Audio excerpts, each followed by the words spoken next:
Актуалдуу маектен баштайбыз. Студияда Таалайгүл Сыдыкбекова. Саламатсыздарбы? Урматтуу радио угуучулар, өлкөбүздө пандемия кырдаал өкүм сүрүп турса да, мамлекет пенсияларды аз камсыз болгон үй бүлөлөргө жөлөк пул төлөөнү токтотушкан жок. Бул багытта мамлекет тарабынан болгон милдеттенмелер аткарылып жатат. Бүгүнкү уктуруубузда биз жарандарыбызга чегерилген жөлөк пулдар пенсиялык система туурасында сөз кылалы деп турабыз. Жөлөк пул жана пенсия жагын тейлеген мамлекеттик мекемелердин өкүлдөрү менен ушул багытта маалымат алалы. Эгерде пенсия алууга жаш курагы, стажы туура келип калган жарандарыбыз болсо, пенсия алууга кандай мүмкүнчүлүктөр бар, эмне кылуу керек, кайрылуунун тартиби, мөөнөттөрү, деги эле эмнелерди билүү зарыл, мына ушул багытта актуалдуу маектен угуңуздар. Ошондой эле Эмгек жана социалдык өнүгүү министрлиги аркылуу кандай жөлөк пулдар төлөнөт, ушул багытта дагы маалыматка кулак салып койсоңуздар. Студияда Кыргыз Республикасынын Эмгек жана социалдык өнүктүрүү министрлигинин социалдык кепилдиктер жана акчалай компенсация бөлүмүнүн башчысы Гүлмира Океева жана Кыргыз өкмөтүнө караштуу социалдык фондунун коомчулук менен байланыш бөлүмүнүн башчысы Жеңишбек Мукамбетов бар. Саламатсыздарбы? Студиябызга кош келипсиздер. Урматтуу радио угуучулар, сиздер бизди түз угасыздар. 39 21 90 39 19 33 телефондор аркылуу сурооңуздар болсо катышсаңыздар болот, берсеңиздер болот. Ошондой эле Facebook аркылуу дагы биринчи радионун баракчасынан сурооңуздар болсо жазыңыздар. Жеңиш мырза, сөздү сизге берели биринчи. Мына азыр кыйын учур деп атабыз, айталы пандемия менен күрөшүп жаткан жагдайда биз жогоруда белгиледик, мамлекет ушул пенсияларды берүүнү токтоткон жок, туурабы? Анан баардык милдеттенмелер кандай болсо, ошол нерселер аткарылып жатат. Деги эле айтсаңар, азыркы күндө мындай сөзүбүздүн башы ушундан болсун, Кыргызстанда учурда кандай пенсиялык система иштеп жатат, анан пенсионерлердин саны бүгүнкү күндө канчага жетти? Рахмат. Негизи баягы маалыматты жалпы калкка жеткирүү бирден бир максатыбыз эле. Бул эми азыркы күндө мына Кыргызстан менен Өзбекстан ортосундагы жаштар ортосундагы биримдик жана кызматташтыкты бекемдөө долбоору Бириккен Улуттар уюмунун калкты жайгаштыруу фонду аркылуу ушул долбоор ишке ашырылып жаткан. Ушул долбоордун алкагында жерлерде жанагы Өзбекстан менен чектеш айылдарда, аймактарда ошо сурамжылоо жүргүзүлгөн эле. Ошол сурамжылоонун ичинде жаштардын эле баягы көйгөй маселеси болбостон, бул жерде жана жөлөк пул алуу, аялдардын укугун коргоо, пенсия маселелери боюнча да суроолор түшкөн экен. Ушул долбоордун алкагында биз дагы бир жолу ушул сиздердин студия аркылуу жалпыга маалымат берип кетели деп бүгүнкү биздин келишибиздин максаты ошол болуп атат. Жакшы. Анан мына сиз айтып кеттиңиз, азыркы учурда пенсия жөлөк пулдар чындыгында эле убагында каржыланып төлөнүп берилип атат. Эч кандай баягы мөөнөтүн бузуу болгон жок. Биз буга чейин да айтып келгенбиз, апрель айында дагы баягы карантиндин учурунда дагы коменданттык саат кирген учурда дагы пенсияларды өз убагында жеткирип бергенге, жөлөк пулдарды жеткирип бергенге мүмкүнчүлүк болду. Азыркы күндө жалпы пенсионерлердин саны 685 миңдин тегерегинде болуп калды. Бул сан күндөн күнгө өсүп атат. Ошого карабастан бир айлык пенсияны каржылоого 4 миллиард сомго жакын акча каражаты жумшалып атат. Бул республикалык бюджеттин эсебинен жана пенсиялык фонддун эсебинен каржыланып атат. Анан учурдагы баягы маалымат катары айтып кетсек, учурда Кыргызстанда тилектештик кайра бөлүштүрүү системасы иштеп атат. Ошол эле учурда топтомо компоненттер да киргизилген.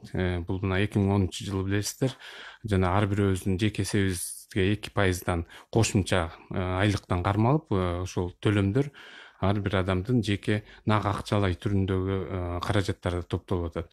Тилектештик кайра бөлүштүрүү системасы эмнеси менен айырмаланат? Бул жерде баягы кандай десек, ошол бир муундун экинчи муунга болгон тилектештиги да, мисалы үчүн учурда иштеп аткан социалдык төлөмдөрдү төлөп аткан биздин жарандарыбыз учурдагы пенсионерлерди пенсия менен камсыздоону толугу менен ошо өздөрү жүк катары көтөрүп келет да. Мисалы үчүн азыр биз иштеп атабыз да, ишке жарандуу калктын катмары биздин ардактуу эс алуудагы пенсионерлерди пенсия менен камсыздап атат. Ушул система бул эми баягы топтомо системага толугу менен өтүп кетпестен ушундай тилектештик системаны кармап келатканыбыз, анткени бул дүйнөлүк тажрыйбадан алынган, көп мамлекеттердин басымдуу бөлүгү ушул системалар менен иштейт. Кээ бир мамлекеттерде бар бул топтомо эле компонент. Ал жерде жеке гана ошол өзүнүн жоопкерчилиги жарандын каралып калып атат да, канчалык көп топтосо ошончолук келечекте пенсиясы ушундай жогору болот деп. Бирок бул азыркы жана тилектештик системанын эмнеси жакшы, учурдагы акча каражаты топтолгондо кийин шарттуу түрдө ар бир адамдын жеке эсебинде биз эсепке алып атабыз. Кийин пенсияга укугу келген учурда ошол учурдагы иштеп аткандардын эсебинен кайра эле төлөнүп берилет деген сөз да. Мамлекет өзүнө кепилдикти алат, камсыз кылууну. Ошондуктан учурда ушундай система иштеп атат. Эч кандай кабатыр болбош керек биздин жарандарыбыз, анткени мен айтып кеткендей, негизги кепилдикти мамлекет алат. Ал эми топтомо компонент болсо, бул жанагы депозиттик банктарга салынган сыяктуу болуп калат да. 2% азыр ошондой иштеп атат. Анткени ал нак акча каражаты болгондуктан ошол кишинин өзүнүн менчиги болот. Биз топтоп ал акча каражаттарын 2010 жылдан баштап 2%ды топтоп туруп инвестициялык портфелдерге жумшап атабыз. Бул мамлекеттик баалуу кагаздар жана банктык депозиттерге салынат да. Анан үстөк түшүп турат. Анан келечекте пенсиясына кошумча болуп бул дагы бир каражат катары жакшы бир түрткү көмөк болот да, ошол пенсияга жаш курага келген учурда. Ошол эле учурда айтып кетсек, пенсияны бул топтомо компоненттин дагы бир өзгөчөлүгү мураскорлоруна берилет. Ал эми анын бетин ары кылсын, баягы каза болуп калса, пенсиянын негизги бөлүгү бизде токтотулат. Анткени акча каражаты учурдагы пенсияларга төлөнүп аткандыктан ал кишинин топтогон акчасы мурда кетип калганда төлөнүп, ошондуктан ал токтойт. Ал эми топтомо компонентти мураскорлор алса болот. Эки жака туруктуу жашаганга көчүп кетсе, анда да калып кеткенге мүмкүнчүлүгү бар. Анан былтыр декабрь айында өкмөттүн токтому менен дагы бир өзгөртүү киргизилди. Жана немеде турак жайга муктаж адамдар мамлекеттик ипотекалык компания аркылуу, эгер банк аркылуу ушул 50 миңден жогору ошол топтолгон каражаты болсо, бир жолу алып, ошол биринчи жанагы алгачкы төлөмдү төлөп койгонго банкка которуп алганга мүмкүнчүлүк берилип атат. Анан жанагы катуу ооруга туш болгондордун дагы тизмеси бар. Бул саламаттык сактоо министрлиги менен биргеликте түзүлүп, ошол ооруга пайдаланса болот. Бирок колуна берилбейт да. Ошол которуу жолу менен банкка дагы саламаттык сактоо мекемесине дагы которуп берилет. Бул абдан маанилүү маалымат экен. Азыр дагы ушул багытта менин суроом бар, бирок бизде угарман чыгып алды. Биз сизди угабыз, байланыштасыз. Алло, саламатсыңар. Саламатчылык. Жеңиш Мурзага тиги суроо берейин дедим эле. Мына пандемиядан, оорулуудан эче кишилер кайтыш болуп кетти. Пенсионерлер, пенсияда чыккандар, пенсияга чыгам деп ошо пенсиялык немесин взносунун төлөп, соцфондго төлөп жүргөн адамдар кайтыш болуп кетти, туурабы?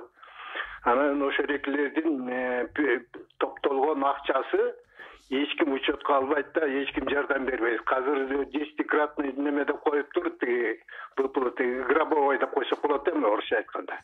Ошол 10-кратный деп коюп тур, ал эми ошол көмүлө турган жардамдын мүрүзөсүнө 1,5-2 квадратный метрге 50-60 миң төлөп атышат.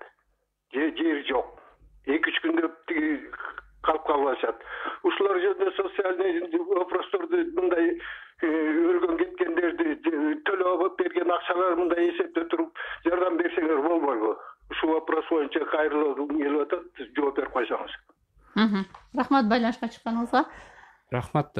Бул жерде мамлекет тарабынан чындыгында жанагы сөөк коюуга бардык категориядагы адамдарды камтылган. Анын ичинде пенсионерлерди дагы койгондо социалдык фонд тарабынан пенсиялык фонддун эсебинен сөөк коюуга 17.800 же болбосо он эселенген базалык бөлүк түрүндө төлөнүп берилет. Эми баягы жердин баасы ар кайсы жерде ар кандай болгондуктан эми муну биз тилекке каршы көзөмөлгө ала албайт экенбиз, социалдык фонд. Ошондуктан азыркы учурда ошол төлөк пулдар төлөнүп берилип атат. 17.800 сом өлчөмүндө.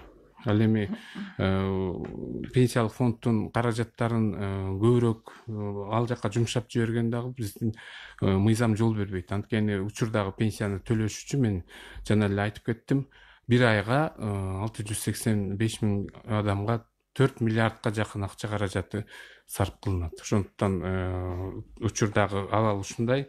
Бирок каза болгондордун үй бүлөлөрүнүн мүчөлөрүнө пенсиянын жанагы багуусунан ажырагандыгы боюнча пенсиялар эгер жаш балдары болсо, мектеп жашында же болбосо студент окуган балдары болсо, аларга 23 жашка чейин пенсия катарында төлөнүп кайтарылып берилет акча.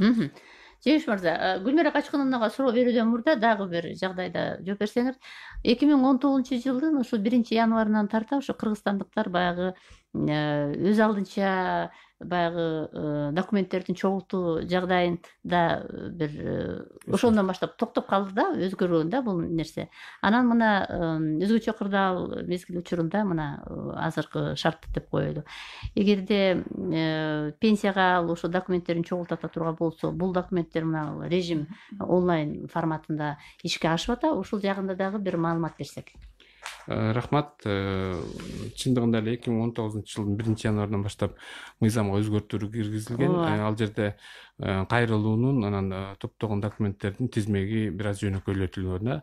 Эми айта кетиш керек, буга чейин көп баягы эмгек китепчесинде оңдоолор болуп калса же болбосо толук эмес жазуулар болуп калган учурда мунун баардыгын ошол жаран кайрылган өзү топточу да. Анан өзүңүздөр элестетип көрүңүздөр, эгер Кыргызстандын 4 бурчунда иштеп келген болсо, ошол жактарга барып архивдик маалыматты топтоп келчү. Бул өтө баягы ыңгайсыздыкты жаратып келген. Анан азыркы учурда негизги документтерди берет. Мисалы үчүн бул паспорту, өзүнүн жарандыгын тастыктаган эмгек китепчеси. Анан эгер аскер кызматында болуп, анан жогорку атайын орто окуу жайларында окуса, диплом берет. Анткени булардын түп нускасы ар бир адамдын өзүнүн колунда болгондуктан биз алардан азырынча ушул документтерди талап кылып атабыз. Башка жанагы тастыктай турган кошумча маалыматтардын баардыгын учурда 1-январда 2019-дан баштап социалдык фонддун жергиликтүү аймактагы кызматкерлери өздөрү мамлекеттик мекемелер аркылуу, архивдик мекемелер аркылуу өзүбүз топтоп атабыз. Анан дагы бир жакшы жагдай, азыр электрондук байланыш бар да. Ошондуктан биз мисалы үчүн бизге керектүү маалымат Ош шаарында же болбосо Баткенде болуп калса, биз ошол жактагы аймактык башкармалыкка электрондук кайрылуу жасап, анан архивдик маалыматтарды өзүбүз топтоп атабыз. Бул өтө жакшы, ыңгайлуу болуп калды деп ойлойм. Анан мына бул Жарандар сезип атабы ушул ыңгайлуулукту? Сезип атат, анткени алар эми эки жака барбай калды да, убарачылык аз болуп калды. Анан кезекке туруп кайрылуунун деле кажети күндөн күнгө азайып баратат. Анткени сиз айтып кеткендей, бизде июль 2019-жылдын 1-июлунан баштап камсыздандырылган адамдын электрондук кабинети ачылган. Бул биздин сайт аркылуу кирсе болот. Бул жерде бир эле шарты ушул бир жолу келип социалдык фондко кайрылуу жасап, каалаган жакынкы аймактык башкармалыкка кайрылса болот. Баягы жашаган жер эмес, азыркы учурда мисалы үчүн Бишкекте жүрсө, Бишкектин бир аймактык башкармалыгына кайрылса, ошол жерде өзүнүн арызын берет дагы, баягы сыр сөз деп коебузбу, пароль алат да. Ошону менен кайсы жерде болбосо интернетке чыкканга мүмкүнчүлүгү болсо, мобилдик телефон аркылуу дагы биздин сайтты ачып, карап, анан арыздарды берсе болот. Арыздарды түрлөрү бар да, мисалы үчүн пенсия чектегенге, өзүнүн жеке эсебинен көчүрмө алганга, пенсияны кайра эсептеткенге, пенсиянын төлөнүшүн ыкмаларын тандап алганга, мисалы үчүн банк аркылуу алам же болбосо почта аркылуу алам деп пенсия тууралуу маалымат алса болот, ошо көчүрмөлөрүн. Ушундай жакшы немелер болуп атат. Анан учурда 130 миңден ашык адам каттоодон өттү. бул баягы ишке жарамдуу келечекте пенсияга чыгам деген адамдардан анан бир нече адам үйүнөн чыкпастан ишинен суранбастан кезекке турбастан онлайн ушул интернет аркылуу арыз берип кошумча баягы документтерди тартып туруп кошо тиркеп жөнөткөн адамдарга пенсия чегерилди. Өзүңүз ойлоп көрүңүз, сиз ушул жерде эле отуруп компьютерден арыз бересиз, биз ошону кабыл алып анан ошол аркылуу пенсияга чыгып каласыз. Рахмат. Гүлмира Качкановна, мына азыр эмгек социалдык өнүгүү министрлиги ушул шартта мындай кандай жөлөк пулдарды берип атасыздар, кандай төлөнөт? Ушул жагынан биз маалыматты баштап алалы, биринчи угарманды угуп коелу, балким суроосу. Алло. Угуп атабыз сизди.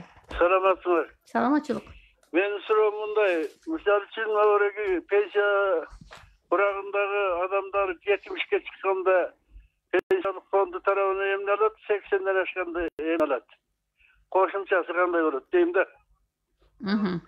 70 жаш менен 80 жаштан айырмаланабы деп атасызбы? Кандай кошумча төлөм бар деген суроо болду. Канча кошумча төлөм бар деген. Түшүнүктүү, Мыйзам боюнча 80 жашка толуп жашаган биздин аксакалдарыбыз үчүн мамлекет тарабынан үстөк төлөм каралган. Баягы караганга деп айтып коебузбу, айына пенсиясына 100 сом өлчөмүндө кошумча төлөм кошулуп, республикалык бюджеттин эсебинен каржыланып келет. 70 жашка тилекке каршы эч кандай төлөм каралган эмес, 80 жаштан ашкандарга каралган. Пенсиясы менен кошо төлөнөт. Көпчүлүк ошону сезбей калат да, баягы пенсия менен бирге алгандыктан кошулган, бирок текшерип карап койсо болот. Эми 100 жашка чыккан карыларыбыз көп болсун. Ушундай ар бир жашында дагы көбүрөөк ушундай төлөмдөр болуп турсун. Гүлмира Качкановна, бизге дагы ушундай көбүрөөк суроолор берилет. Биз ада кийин маалыматтан баштап алалы. Ушул жагында айтсаңыз, анан кийин суроомду улантайын. Саламатсыздарбы, урматтуу радио угуучулар. Мен дагы кичине маалымат берип кетсем, ушу ковид вирусуна карабай биздин эмгек жана социалдык өнүктүрүү министрлиги тарабынан төлөнүүчү жөлөк пулдар баардыгы тең өз убагында төлөнүп турду. Мындан тышкары үстүбүздөгү жылдын 10 апрелинде Кыргыз Республикасынын өкмөтүнүн буйругу кабыл алынган. Ал буйруктун негизинде ушул өзгөчө кырдаал, өзгөчө абалдын режими бүткөнгө чейин бардык документтер срогу бүтүп калса, эч кандай документтерди талап кылбай убагында узартылып, убагында төлөнүп турду. Биздин эмгек жана социалдык коргоо министрлиги аркылуу 7 жөлөк пул төлөнөт. Азыр убакыттын тардыгына байланыштуу ошол 7 жөлөк пулдун ар бирин кыскача айтып берейин. Биринчи, бул баардыгыңарга белгилүү, 2018 жылдын 1-январынан баштап Кыргызстанда ар бир жаңы төрөлгөн балага сүйүнчү төлөнө баштады. Бул балага сүйүнчүнү төлөө автоматташтырылган жол жобосу. Мындайча айтканда, бала төрөлгөндө балага төрөлгөндүгү тууралуу күбөлүктү ЗАГСтан же болбосо ЦОНдон кыргызча калкты бордоштулуп төйлөө центрлеринде ошол балага төрөлгөндүгү тууралуу күбөлүктү алып жаткан убакта эле ошол ата энесинин бирөөнөн арыз алынат балага сүйүнчүнү чектөө боюнча. Ал арыз автоматтык түрдө толтурулуп, биздин эмгек жана социалдык өнүгүү министрлигинин алдындагы социалдык камсыздоо департаментине жиберилет. Ал жактан документтер дагы бир автоматтык түрдө электронный жөнөтүлөт. Ал жерден департамент бардык документтерди бүт жол жобосунун оформлениясын карап бүткөндөн кийин биздин министрлик аркылуу банктарга акча жөнөтүлөт. Бул банк бизде азыр 2 банк аркылуу төлөнөт. 2 банк бул мамлекеттик банк, РСК банкы жана Айыл банкы. Ошол арыз берүүчү балага сүйүнчүгө арыз берип аткан убакта ошол банктын бирөөнү тандаш керек. Ошол тандап алган банкка биздин министрликтин системасы аркылуу заявлениясы обработка болуп бүткөндөн кийин эле бир күндүн ичинде банкка акча барып түшөт. Ал акча барып түшкөндөн кийин банктан СМС билдирүү келет арыз берүүчүгө, сизге акча түштү, келип алып кетиңиз деп. Ошентип бүгүнкү күндө бизде автоматташтырылгандыгына байланыштуу балага сүйүнчү мурункуга байланыштуу 1-2 күндүн ичинде алса болот. Мурун андан көп убакытка чейин созулуп кетиши Бул балага сүйүнүшүнүн өлчөмдөрү кандай? Өлчөмдөр эгерде бир бала төрөлсө 4000 алат. Эч кандай кирешеси эсептелинбейт. Эгерде эгиз балдар төрөлсө, ар бир эгиз балага 4000ден төлөнөт. Ал эми эгерде 3 эм төлөнүп калса, анда ар бир 3 эмге же 3 эмден да көп төрөлүп калса, ар бир балага 50 000 сомдон төлөнөт да. Бул эми үй бүлөнүн кирешесине карап берилеби бул? Жок, бул балага сүйүнчү эч кандай киреше такталбайт. Бул балага сүйүнчүнү чектеп атканда, бул Кыргызстанда төрөлгөн ар бир бала бул балага сүйүнчүнү алууга укугу бар. Кимдер албай калышы мүмкүн? Бизде муну кимдер албай калат? Бизде эгерде документтери туура эмес болсо, эгерде бала мамлекеттин толук камсыздоосунда болсо, андан кийин бул балага сүйүнчү бизде келишим бар СНГ мамлекеттеринин ортосунда. Эгерде ошол СНГ мамлекеттин катышуучусунун жараны бизге кайрылса, вид на жительство деген документ бар, ошол документи болсо алар ала алат. Эгерде ошол ата энеси экөө тең башка өлкөнүн жараны болуп, ошол келишимге кирбеген өлкөлөрдүн жарандары болуп калса, анда алар ала алышпайт. Түшүнүктүү. Дагы бир жагдайда суроо бар да, мына сиз жана айтып кеттиңер, мына кош бойлуулук ошол төрөт боюнча дагы. Буларды баардык эле аялдар ала алабы? Кимдер укуктуу бул? Бизде бул кош бойлуулук жана төрөт боюнча бул дагы бир жөлөк пулдун бир түрү. Бул кош бойлуулук жана төрөт боюнча жөлөк пулду баардык эле аялдар ала алышпайт. Бул көбүнчө ушул иштеген, орусча айтканда самозанятость болгон аялдар алышат да. Биринчи бул организация учрежденияда иштеп, жанагы жумуш берүүчү менен договору болсо, ошол убакта гана баягы теневой экономикада бизде жана швеялар иштеп жүрүшпөйбү? Алардыкы скрытый болуп калып атат, алардын иштеп атканы официалдуу түрдө аныкталган эмес. Алар тилекке каршы ала алышпайт. Мындай иштеп жүргөн бюджетный организация, эми не только бюджетный организация, баардык эле жерде ошол работодатель менен эмгек келишими бар аялдар алышат. Мындан тышкары индивидуальный предпринимательдер, анан жана чарба крестьянско-фермерский хозяйствонун мүчөлөрү, анан кийин официалдуу статусу бар. Ошол эле убакта ошол жумушсуздугу боюнча жөлөк пул алууга укугу бар аялдар алышат да. Ошолор гана. Ал эми эгерде аял иштебесе иш жерде, аларга бул пособие жөлөк пул чектелбейт. Эми мындай да суроо бар да, мына сиз азыр айтып атасыз, кимдер ошол баардык эле ала албайт деп. Бирок чектөөлөр кимдер үчүн, кимдерге укуктуу деп. Бирок жөлөк пулдун көлөмү боюнча да айырма бар да, баардыгында эле өлчөмдөрү ар башка болсо керек, же баарына бирдей. Анан эмне себептен ушундай кылып сиздер мындай баарына бирдей эмес деген принципте иштейсиздер? Бул бүгүнкү күндө мындай көйгөй деп айтсак болот. Бул жерде айырмасы жанагы алыскы райондордо, тоолуу райондордо жашаган аялдардын жөлөк пулунун өлчөмү 300 000ге чейин жеткен учурлар бар. Эми баардыгыныкы эмес, эми ошондой 1-2 адамбы ошолордуку бар. Ал эми могу Бишкекте, мисалы үчүн, высокогорье жок да. Бишкекте ошол районный коэффициенти жок региондордо булардын размери бүгүнкү күндө тилекке каршы 3600 эле сомду түзүп атат. Айырмасы эмнеде? Анткени бул ошол тоолуу аймактарда жашаган жарандар үчүн өзүнчө Кыргыз Республикасынын мыйзамы бар. Ошол мыйзамда ошол баардык жумуш күндөрү үчүн ошол иштеген аялдын орточо айлыгынын эсебинен төлөнүшү керек деп жазылган да. Ал эми Бишкекте, мисалы үчүн, Бишкекте жашаган аялдардыкы 10 эле күндүкү ошол орточо айлыктан төлөнөт. Калган күндөрүнүкү болсо 1000 эле сомдон төлөнүп атат да, 1 айлыкка. Булардын отпускасы кандай? Аял кош бойлуулук жана төрөт боюнча отпускасы 126 календардык күндөн 180 күнгө чейин. Бирок ал дагы ошо регионго байланыштуу, ошол төрөткө байланыштуу болот. Мисалы үчүн, мындай нормальный төрөт болгондо, мисалы үчүн Бишкекте төрөлсө, бул жерде высокогорье жок да, аларга 126 күнгө төлөнөт. Ал эми тоолуу райондордо болсо 140 күндөн 180 күнгө чейин. 180 күн эгерде аял 2 эм же болбосо 3 эм эгиз балдар төрөлгөндө ошентип узарылып кетет дагы. ошол 180 күндүн жумушчу күндөрүнүн баардыгы тең ошол аялдын орточо айлыгынан эсептелип калынып атат да. Бүгүнкү күндө орточо айлык ар кимдики ар кандай. Бирөөнүкү бир эле күндө 1000 сом алышы мүмкүн, бирөөнүкү 2000. Анткени аякта банкта иштеген аялдар бар, жана шахтада иштеген аялдар бар. Алардын айлыктары аябай көп, плюс еще районный коэффициентте чегерилет да. Ошон үчүн булардын ошол төрөт боюнча жөлөк пулунун көп болуп кеткен себеби ошондо. Бул жерде бизде ошол районный коэффициент аз, анан кийин жанагы отпускасынын күндөрү да аз болуп атат. Ошон үчүн бул көйгөй боюнча биздин министрлик азыр иш алып барып атабыз. Ошол көйгөйлөрдү мындай чечкенге аракеттерди кылып атабыз.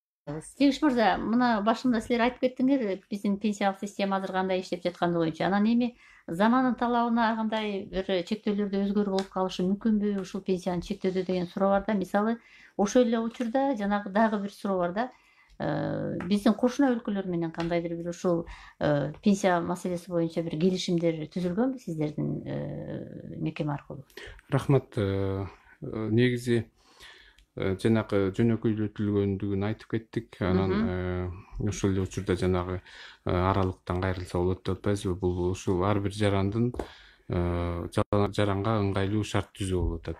Ошонун эле катарында биздин учурдагы баягы экономикабыздын абалына байланыштуу бизде көпчүлүк жарандарыбыз четке чыгып иштеп кетип атпайбы? Анан азыр мына Евразиялык экономикалык биримдиктин алкагында 2015 жылдан баштап биз ушу 5 мамлекеттин ортосунда пенсиялык саясатты кантип баягы жөнөкөйлөштүрүп бирдиктүү бир немеге алып келебиз деген маселенин үстүндө иштедик.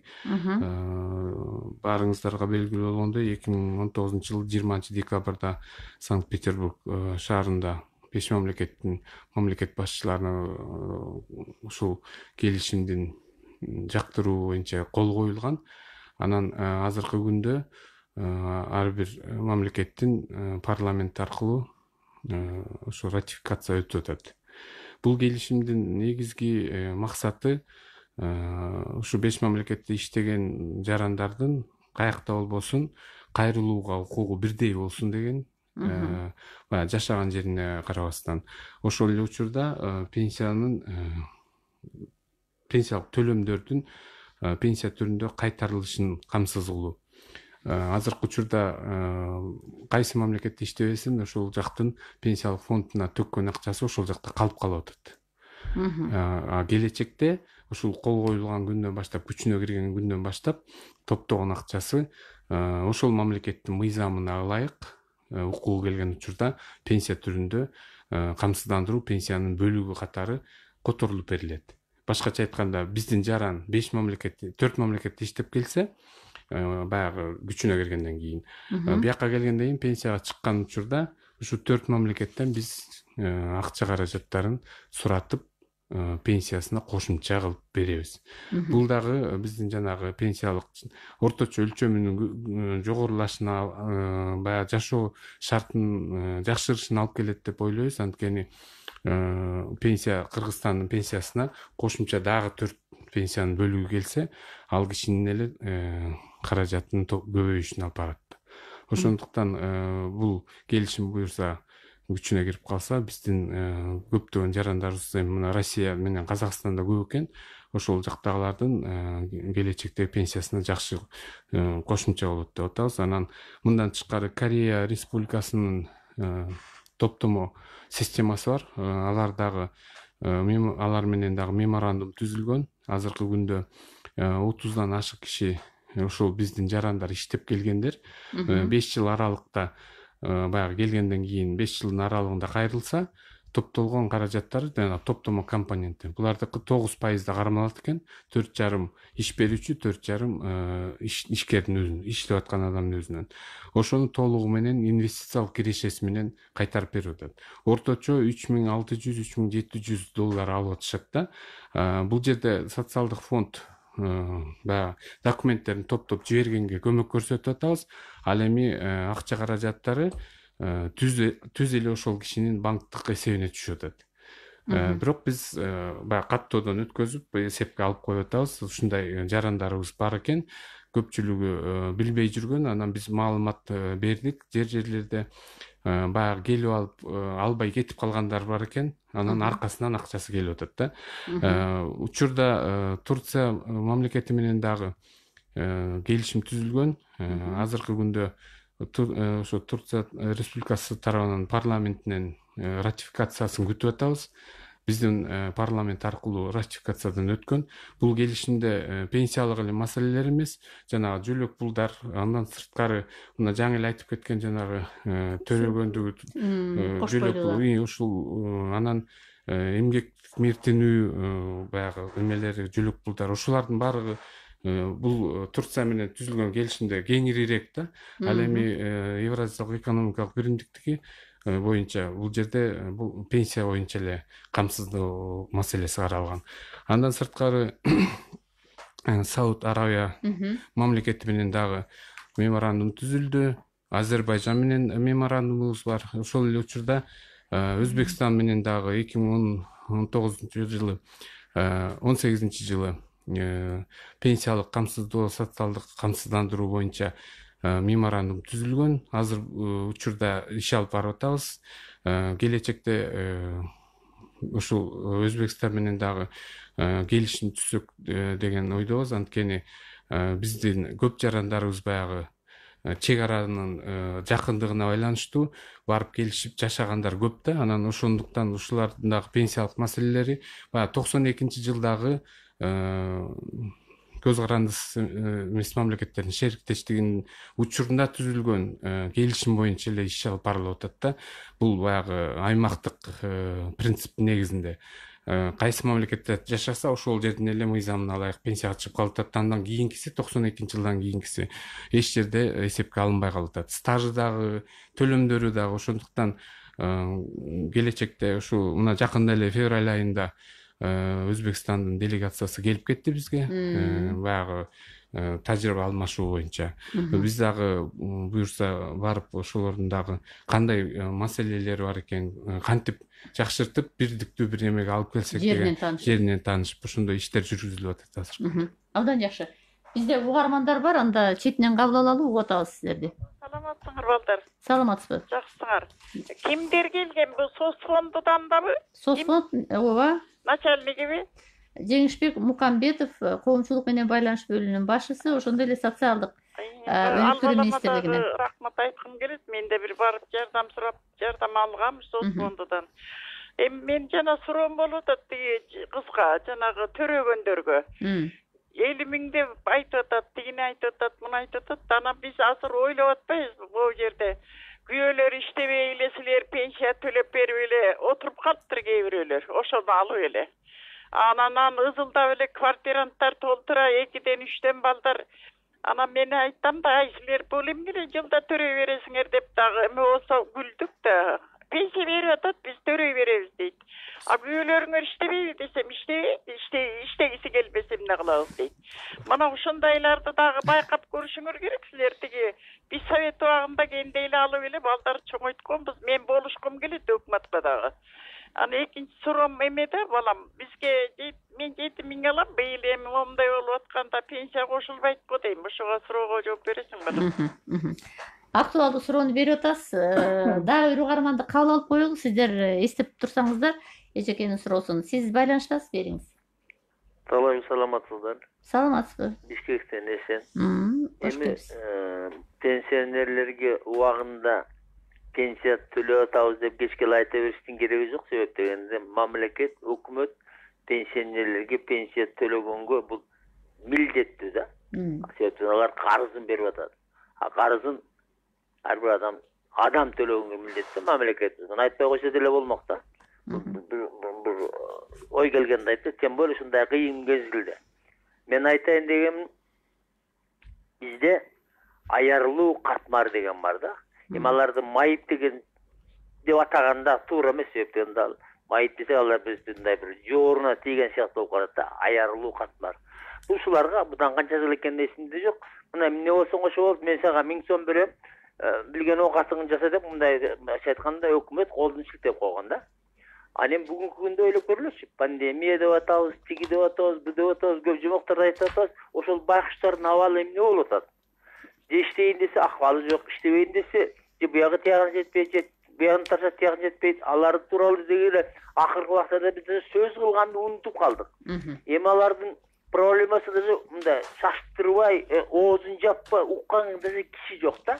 Эгерде социалдык жана министрлик действительно бир мактана турган бир нерсе жасагысы келсе, ушул жагынан ойлонуштуруп, ушул жагынан караштырып, мындай мисалдар толуп турат Европанын мамлекеттеринде. Аярлуулардын майыттарын кантип багып атканды. Ушул жагынан ойлонушса, биз рахматтуу, ошондо булар мындай татыктуу болот эле да, рахмат. Рахмат пикириңиз үчүн.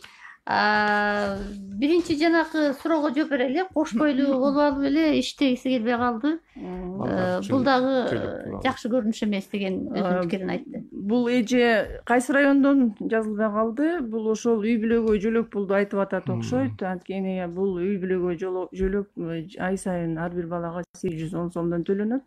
Эгерде тоолуу райондор болсо, анда еще районный коэффициент кошумча болуп төлөнөт да. Бул эки бөлөк жөлөк пул, үй бүлөгө жөлөк пул бул ай сайын төлөнүүчү жөлөк пул, бул аз камсыз болгон үй бүлөлөргө төлөнөт. Ал эми коомчулук боюнча мен жана үйдө да айтып кеткендей, бул иштеген аялдар.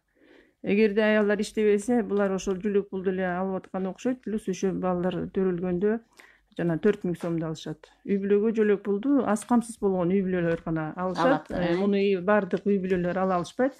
Бул ошол аз камсыз болгон үй бүлөнүн айлык кирешеси бардык, ошол үй бүлөнүн бардык кирешесин кошуп ар бир үй бүлө мүчөсүнө бөлгөндө 1000 сомдон ашпаш керек.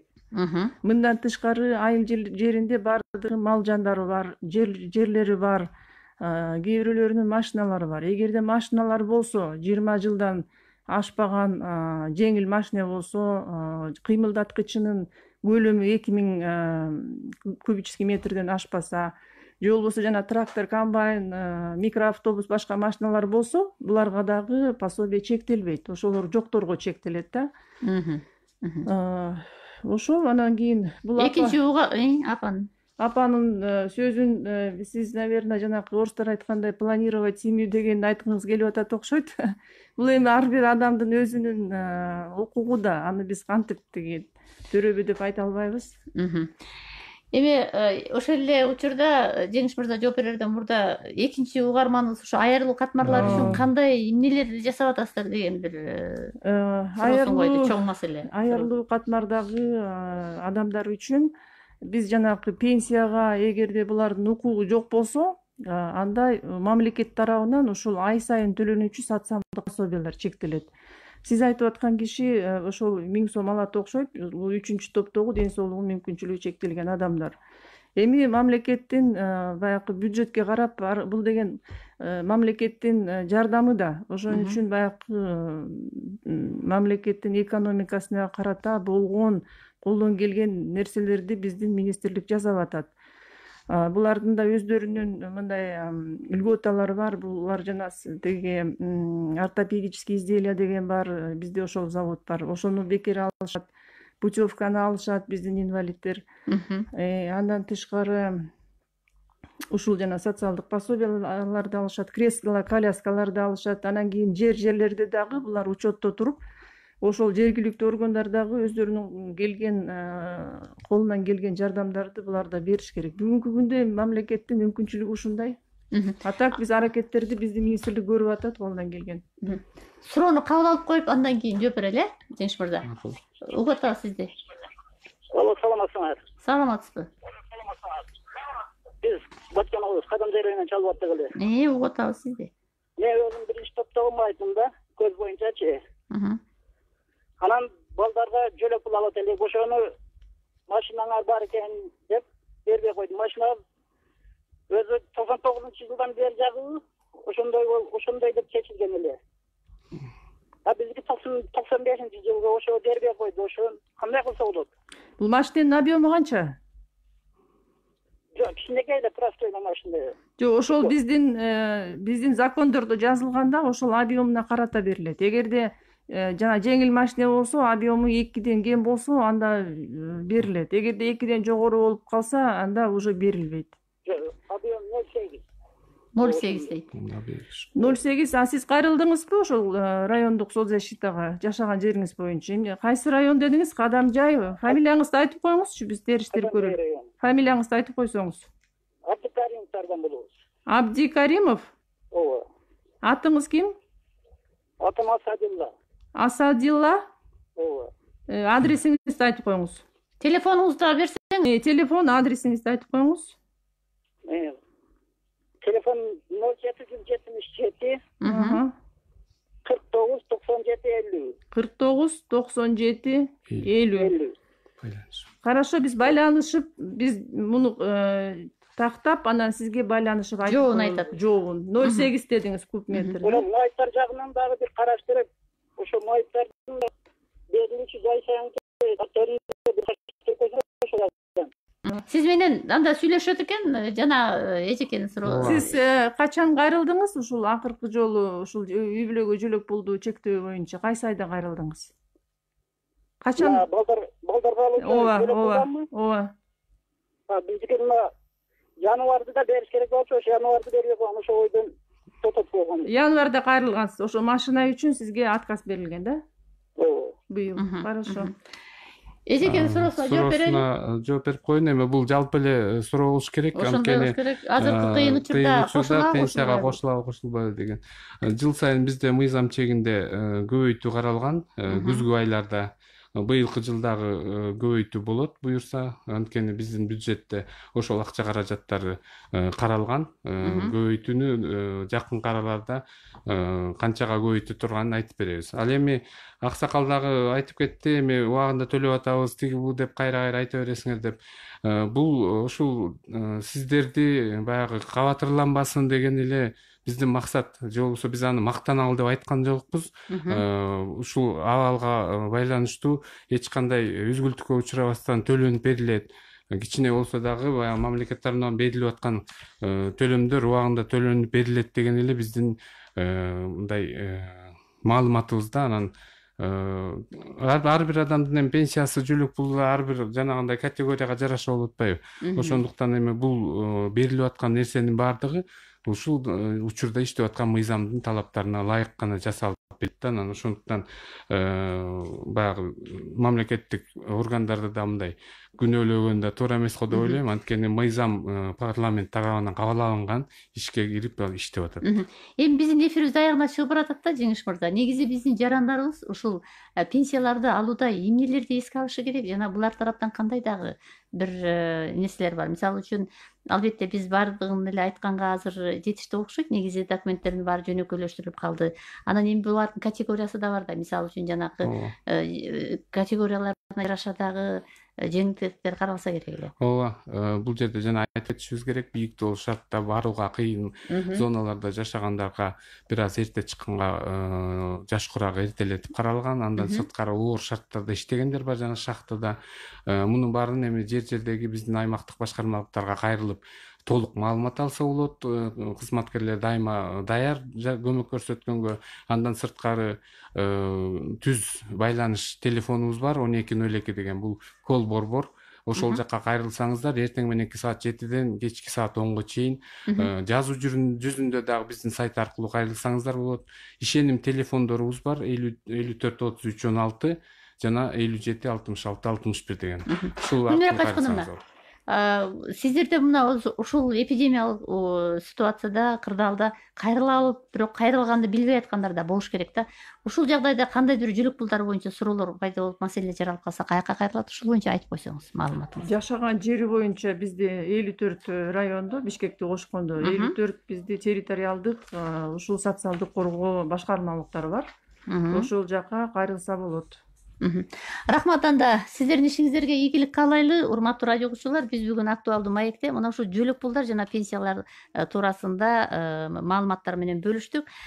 Биздин студиябызда Кыргыз Республикасынын Эмгек жана социалдык өнүктүрүү министрлигинин социалдык кепилдиктер жана акчалай компенсация бөлүмүнүн башчысы Океева Гүлмира Качкыновна, ошондой эле Кыргыз өкмөтүнө караштуу социалдык фондунун коомчулук менен байланыш бөлүмүнүн башчысы Жеңишбек Мукамбетов болду. Берүүнү Таалайгүл Сыдыкбекова алып барды. Эсенчиликте жолугушалы, саламатта калыңыздар.